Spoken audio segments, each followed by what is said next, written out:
right? And so how can people get involved?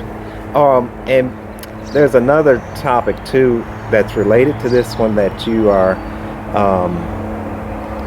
advocating for, and that is the women in prison.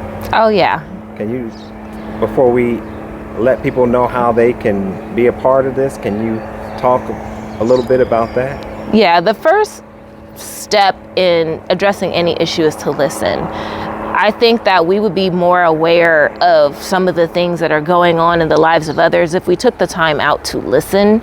We took the time out to get to know other people and hear their stories. Collecting stories, I think, is the best way to fully connect with another human being. Not what someone else says, not what you see on social media, not any of that, but to truly take the time to speak to someone, hear them out, and address their issues. Which is what I feel I've done with the incarcerated population. A couple of years ago, I had a simple conversation with previously incarcerated women, and through this conversation, they told me about the struggles of having to manage a menstrual cycle behind bars. And it's an issue that stuck with me ever since this conversation. But I had to admit that because I hadn't taken the time before then to sit and talk with this group of people, that I never thought about what it would be like to be behind bars and not have access to my menstrual products.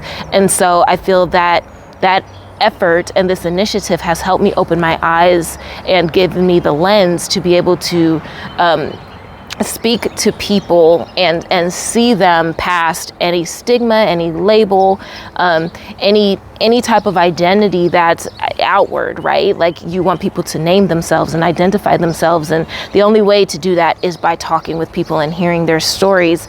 And so once I realized that this was an issue, not just statewide, but nationally and internationally,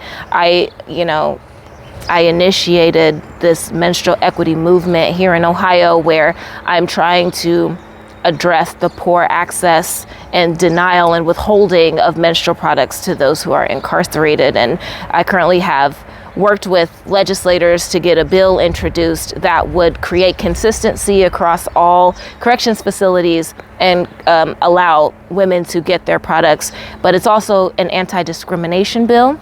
And so the bill states that not only do women have to have access to their products, but they cannot be denied their products. You can't withhold them. And I think that that's an important part of this legislation, because it's not so much the issue of supply that we're dealing with.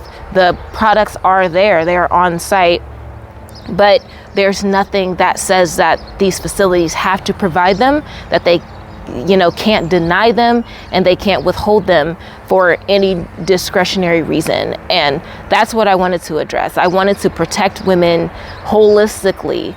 I wanted this to be something that could sustain accessibility.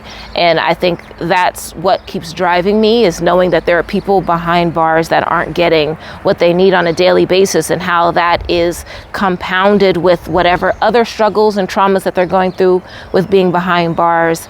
But I'm very passionate about this initiative. I'm passionate about addressing menstrual equity, both here in Ohio, nationally and internationally. And I believe we're working on all fronts to assure that women and girls have access to their products. Now, I've just got one other question before the last question, right?